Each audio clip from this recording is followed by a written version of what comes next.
Hello and welcome back to the Indie Skies YouTube channel, where today the forecast is looking bald.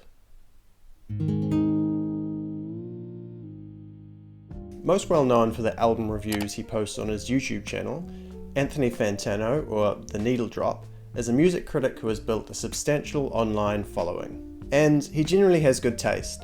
I've discovered a lot of great albums from his channel. He covers a lot of genres, underground artists as well as mainstream, but he can't get to everything, whether his schedule is just too full, or he didn't enjoy a project and doesn't want a negative review to impact a smaller band.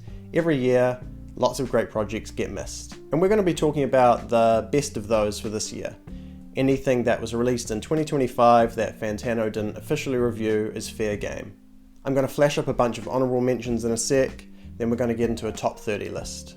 For numbers 30 to 11, I'm going to give a quick description of the album, hopefully enough to pique your interest.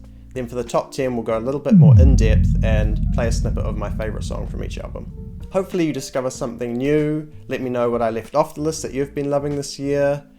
Please like the video, subscribe to the channel, and yeah, let's get into it. Okay, number 30 we have self-titled album from The Chords. This is some very pleasant and charming twee pop from Scotland, in the vein of Camera Obscura and the Softies. And this album does what it says on the tin. The band wear their influences on their sleeve, but for fans of the genre, there's enough that's fresh and interesting here for the album to stick. And the essential track is When You Said Goodbye. Next up at number 29, we have Hunting Season by Home Is Where. I'm a big Home Is Where fan, and this was one of my most anticipated releases of the year, and it wasn't quite as good as I was hoping it would be, but it still does have a certain special sauce. I'm such a big fan of B. McDonald's vocals. They remind me a bit of Jeff Magnum from Neutral Milk Hotel, and they do suit the more alt-country inspired direction this album took. But the songs aren't quite as punchy and engaging as I would have hoped, outside of a few great moments. And for me, the essential song is Migration Patterns. Okay, next up at number 28, we have Cotton Crown by The Tubs. And The Tubs are another band that I'm a big fan of, whose last album was superior, but Cotton Crown is still good. There's some good, catchy indie pop tunes. I love the over-the-top melodrama of the vocals and the way they clash with the warm, jangly instrumentation. And for me, the essential song is Illusion. Okay, number 27, I believe, we have McCartney, It'll Be Okay by University. This is a chaotic, noisy, emo, post-hardcore record that really nails the balance between slower, delicate moments and intense bouts of catharsis. If you're a fan of Nouns or The Brave Little Abacus, you'll dig this, and the essential song is Kerwin. Okay, number 26 is Patience Moonbeam by Great Grandpa. And this album was a bit of a grower. It definitely wasn't as immediate as their last album. There's a bigger alt-country flavour here, nestled in a big mix of genres and styles. There's chamber pop, hyper pop, trip hop and more, chamber pop, hyper pop, trip hop and more, chamber pop, hyper pop, trip hop and more, chamber pop, hyper pop, trip hop and more. Which is maybe to the album's detriment. It can feel a little disjointed, but the highs are strong enough to ensure it's on the list, and the essential song is Kid. I'm just editing this video right now, and I realized I completely forgot to talk about the 25th entry on the list, which is The Sound of Body Mates When It's Still by Hot Mulligan. This is a really consistent pop-punk emo record that doesn't quite reach the highs of the band's previous two albums, which were both fantastic. And for me, the essential track is the awfully named It Smells Like Fudge Accent here. Okay, thank you. Let's get back to the program. Okay, number 24 is One Is Always Heading Somewhere by Womb. And Womb may be the smallest band I'm spotlighting today, but that shouldn't dissuade you from checking them out. They're a sibling trio, and you can really feel that chemistry. This is some very delicate and atmospheric dream pop that knows when to ramp things up a bit, gorgeous vocals and tender lyrics. And the essential track is One Is Always Heading Somewhere. Number 23 is Deseo, Carne y Voluntad by Candelabro, and I am sure that I've just butchered that. The most common description of this band that I've seen online is the Chilean Black Country New Road, and while I think that is a bit reductive, it should give you an idea of what to expect. There's 7 members, a bunch of instruments, tension and release, emotion, a bit of art rock, a bit of post rock, some jazz, Of course, the lyrics are in Spanish, but that doesn't take away from the experience at all. The vocal delivery and instrumentation are still moving and compelling, and for me the essential track is Angel. Okay, number 22 is Losing by Colin Miller. This is a solo album from Colin Miller, who is also the drummer in MJ Lindeman's band. And you should definitely check this out if you've been enjoying this recent alt-country resurgence. It's from the same Asheville scene as obviously MJ Lindeman, Wednesday, etc., and it more than holds its own against other releases.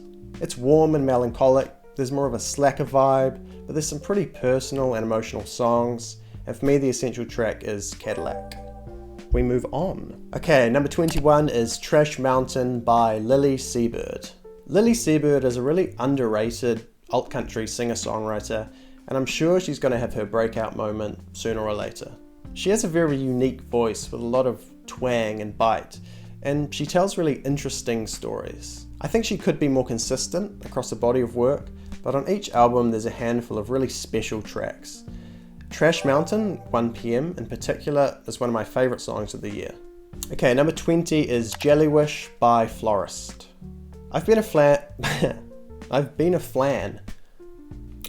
of Florist for a long time, and this is another good entry into a very consistent discography full of indie folk and bedroom pop goodness.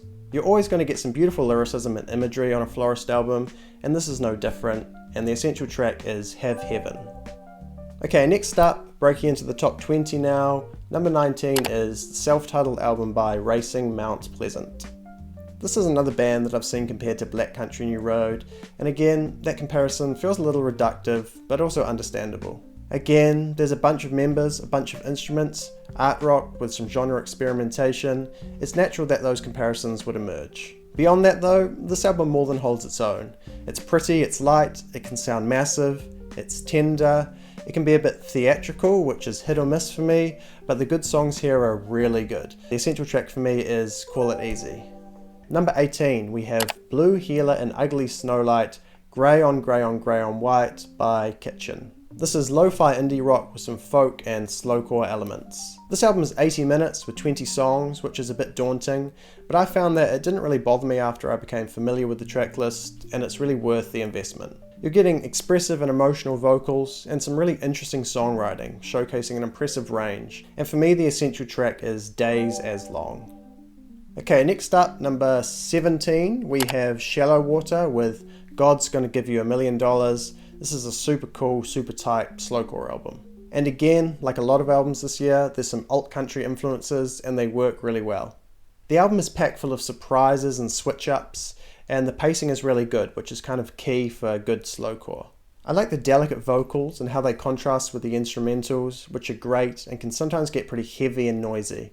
And the essential track is Atavan.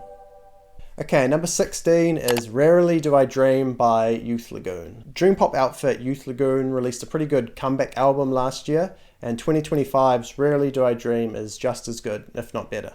The highs aren't quite as high, but it's more consistent, and there's this really well-realised nostalgic vibe running through the album, tied together by the use of home video recordings from Trevor's childhood. And the essential track is Gumshoe, Dracula from Arkansas. Okay, number 15, we're halfway through. This is Burnover by Greg Freeman. And this is another strong release and a really good year for indie rock / alt country. This was highly anticipated and it really lived up to the hype for me. It's really consistent, there's no misses, but Greg doesn't just play it safe. There's some really interesting moments. Greg's vocals are strained and passionate throughout. He's witty, he's tender, and there's some real depth to the songwriting. And the essential track for me is Rome, New York. Okay, number 14 is Bloodless by Samia. This is a nice, mature progression from Samia, developing her bedroom pop sound into something fuller. Of course, this is 2025, so there's a bit of a folk / country flavour, but it works. As usual, Samia's voice is gorgeous, the songs are full of raw emotion and sharp lyrics, and there's some really cool production choices. For me, the essential track is Bovine Excision. Okay, number 13 is All the Right Weaknesses by Brown Horse. And Brown Horse have been one of my favourite discoveries that I've made this year. They have an awesome alt-country slacker vibe, and they hooked me from the very first song on the album. There are some tender moments, there's some heavier moments, and both feel equally weighty. And the essential song is Corduroy Couch. Okay, number 12 is Another Life by Horse Vision. I originally checked these guys out because I saw them described as a mix between Pinegrove and Blade, and I'm really glad I did. I actually see more of a mixture of early Alex G and Blade, with a bit of Howdy thrown in for good measure, and I'm a huge fan of all those artists, so that's a big compliment. But regardless, this is a really fresh, exciting young band, adding elements of danceable ambient pop and indie-tronica to a solid indie rock base, and this is definitely a band I'm going to be keeping a close eye on in the future. And for me, the essential track is Chemicals. Number 11 is Slugger by Derby. I'm from New Zealand, so I read it as Derby. This is an American band, it may well be pronounced Derby. And this is a neat little album from the bedroom pop, indie-tronica, alternative R&B, McGee and Dijon school of thought, with a slight country twang. It's textured, it's groovy, Derby has a great ear for melody and there's a lot of earworms on here. It's heavy on the vocal effects, which might not be everyone's cup of tea, but I liked it. It felt like an intentional aesthetic choice rather than something that's covering up some shortcomings. And that makes the closing track, which strips away any auto-tune and pitch shift, feel weightier and more emotional. And for me, the essential track on this album is Move Like That. Okay, top 10. If you've watched this far, thank you. Now we're getting into the really good stuff. This is Ginkgo by Panchiko. Panchiko have a very interesting story. In short, an album that these friends made that never picked up any traction was rediscovered in a charity shop 20 years later and posted online. This garnered a lot of attention, which led to the band getting back together, releasing new music and touring. And I really liked that album, Death Metal, but I would never have imagined that these guys that hadn't been making music for the last 20 odd years could get the band back together and release something this good. This is genuinely such a great, warm, dreamy, psychedelic indie rock album. There's a pretty noticeable Radiohead influence in parts, on the first two tracks in particular, and the album does lose a bit of steam near the end, but there's a handful of really stunning tracks that more than make up for it. You have the delightful, sugary, indie pop perfection of Honeycomb, that's just a good mood bottled into a 3-minute package. You have Chapel of Salt with its incredible soaring chorus. There's even a surprise Billy Woods feature on Shady in the Graveyard, which works well, but for me the essential track is Lifestyle Trainers.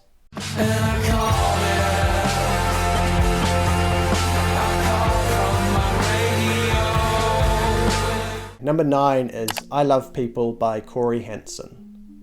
Corey Hansen is the lead singer of psychedelic rock band Wand. The solo effort, however, is more in the style of 70s singer-songwriter folk rock. And it's nothing groundbreaking, but it's very charming, it's fun to listen to.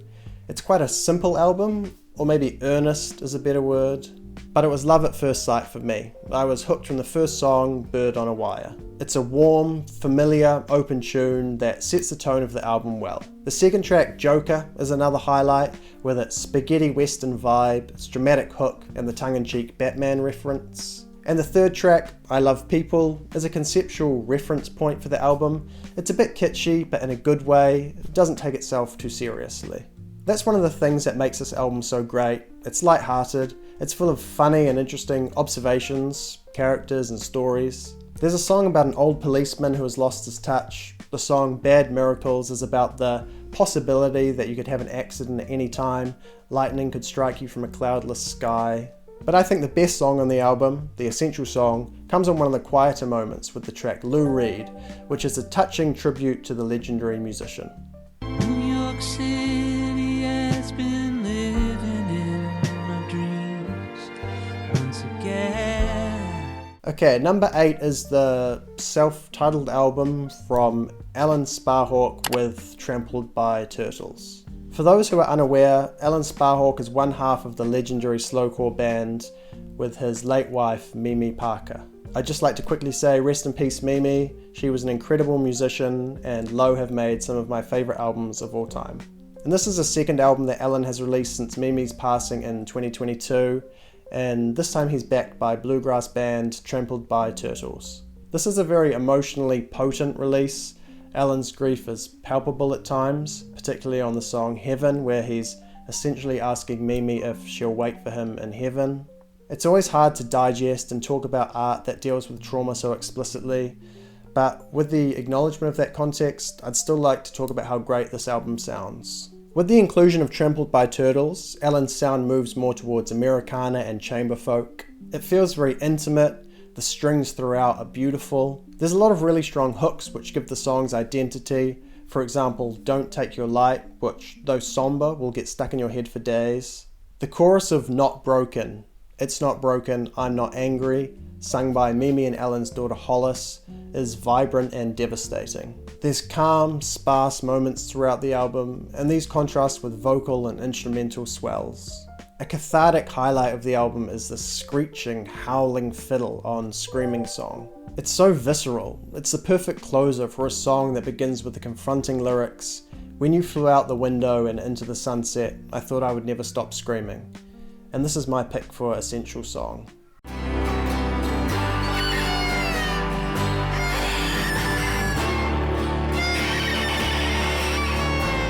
Okay, number 7, we have Grand Delusion by Coma Cinema.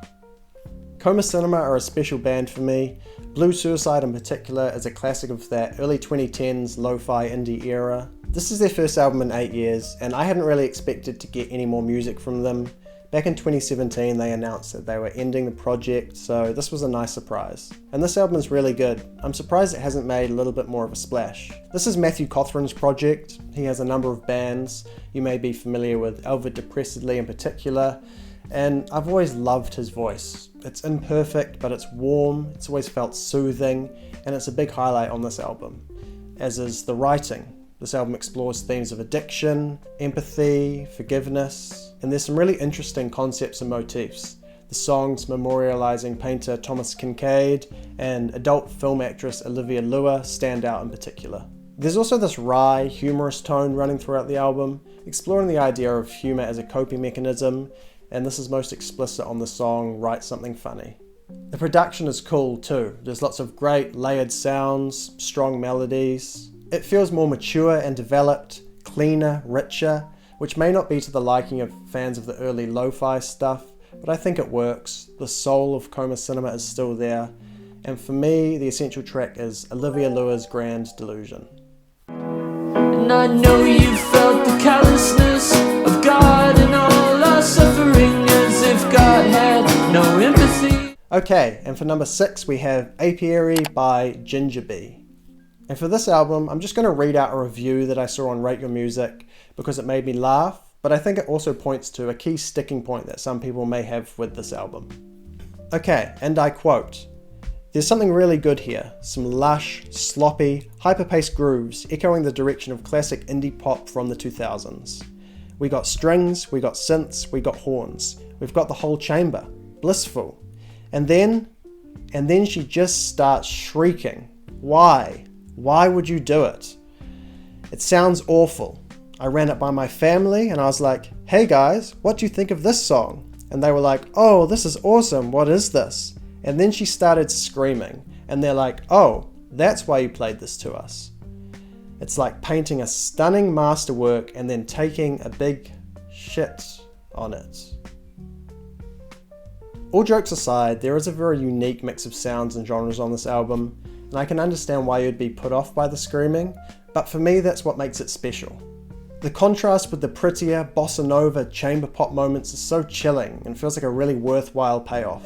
I've never heard an album like this before, there's so many twists and turns, and it so brazenly spits in the face of accessibility, and at 24 minutes, it's been one of my most replayed albums this year.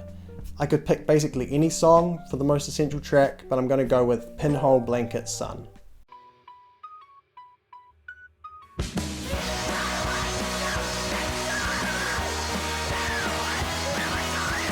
Okay, top 5 time. This is Straight Line Was a Lie by The Beths. The Beths are one of the best and most consistent indie rock / power pop bands out at the moment. They just refuse to miss. And as a longtime fan of the band, it's been great to see their growth and the success they're having on a global stage. On Straight Line Was a Lie, of course, we find a bunch of tight, punchy tunes. The riffs and melodies are catchy, there's lots of textural harmonies, and vocalist Elizabeth Stokes just keeps improving as a singer. On here, she sounds so confident. There are a few more slow burners on here, which I'm a fan of. Some of my favourite songs by the Beths are the slower ones. One of the most affecting songs on here is Mother Pray For Me, which is a confronting, stripped-back ballad about mother-daughter relationships. There's a big focus on mental health throughout the album. I mean, the kind of tagline on the title track, "I thought that I was getting better, but I'm back to where I started. The straight line was a circle, yeah, the straight line was a lie," paints a pretty poignant and telling picture. And of course, the writing is a big highlight. And before I finish up, I just wanted to read out this passage from the song I'm calling the essential track, Metal. "And I know I'm a collaboration, bacteria, carbon and light, a florid orchestration, a recipe of fortune and time." Just lovely.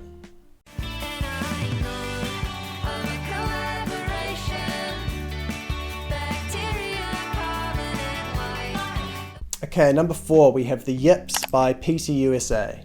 And I don't quite know how to describe the sound of this one. Heartland rock, emo, indie-tronica and indie pop blend pretty seamlessly to create something with a lot of personality that feels unique. This album was produced by Chris Waller of Death Cab for Cutie fame, and you can definitely hear that influence in parts. The production is tight, it's polished, which I didn't mind. I felt it made the grittier moments hit harder. And those grittier moments are some of my favourites. The end of Spirit Animal, for example, or Ask Someone Else, where Petey starts snarling. He sounds almost guttural. The main draw card, though, is Petey's raw, candid, lyrical style. It can be melodramatic, but that doesn't turn me off. It can be weirdly specific, relatable, poignant, and it's equal parts funny and sad. You have something like Breathing the Same Air, which is about the comfort of male friendships, or As Two People Drift Apart, which is about the gradual breakdown of a relationship, that do seem to get right at the heart of feelings, which can sometimes be difficult to put into words. And for me, the essential track is Model Train Town.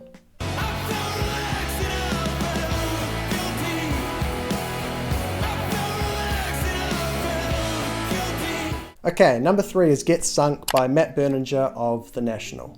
And I'm a huge fan of The National. Boxer is probably a top 5 album of all time for me, but I have been disappointed with the recent output of the band. They haven't made an album that I've really enjoyed since 2017's Sleep Well Beast. And if, like me, you've been missing the old stuff, you should definitely check this album out. It's much closer to the classic sound. It kind of has the soul of something like High Violet. It's really good, consistent, sad dad indie rock, with a couple of tracks that could compete with The National's best. Of course, Matt Berninger's vocals are rich and intimate, the production is a little atmospheric, the drumming is strong, and there's some neat instrumental flourishes throughout the album.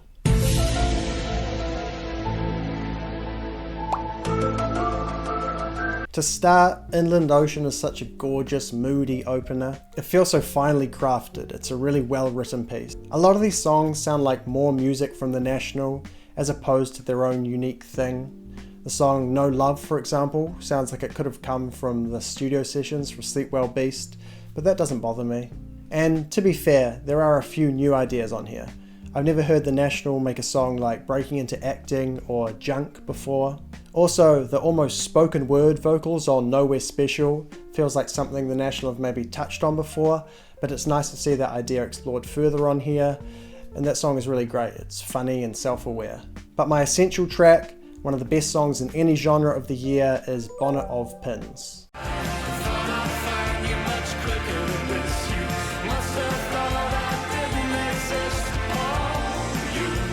Okay, number 2, we're getting close now. This is I Heard That Noise by Quickly Quickly.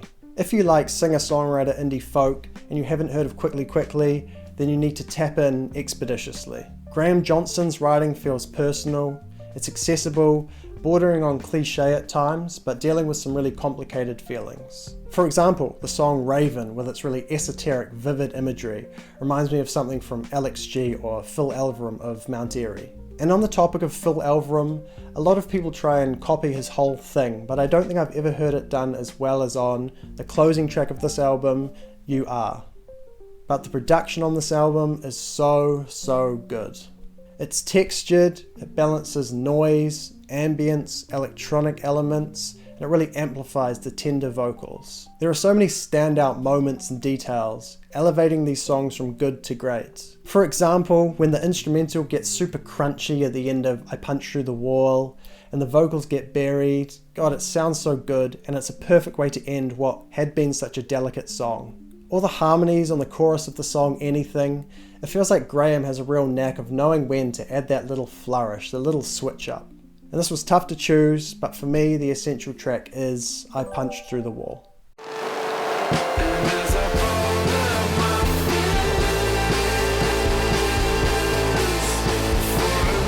Okay, and we've finally made it. The very best album that Fantano didn't review in 2025 is Caroline 2 by Caroline. I thought Caroline's last album, the self-titled effort in 2022, showed a lot of promise, and I had anticipated that whatever they dropped next would have more identity and focus. And yeah, they more than delivered on that potential. The album is symphonic, expressive, bold, dissonant, mesmerizing, whatever other superlatives and descriptors you can think of. It's just the right mix of soothing and abrasive. It's emotionally affecting, experimental but not obnoxiously so. And it's a post-rock album. It has the dynamics of the genre down to an art, but it doesn't feel formulaic. These songs wax and wane, they tempt you, they surprise you. The album is awash with unconventional, overlapping arrangements, unexpected moments. For example, the album opens with the breathtaking Total Euphoria, which abruptly shifts from this almost meandering folk minimalism into the super crunchy, gnarly, bass-boosted indie noise rock. The vocals are consistently good, both the vocalists do their thing. There's a lot of vocal processing which I felt added to the discordance.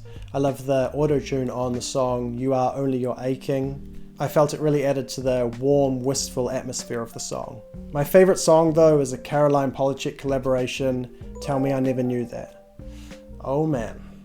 Obviously, Caroline Polachek's voice is magical and she fits like a glove. The guitar in the background, the harmonies, so lovely. I love the structure of the song, the violin that comes in during the chorus. Wow. And of course, the outro with the repeated refrain of "It always has been, it always will be, it always happens" is hypnotic and beautiful.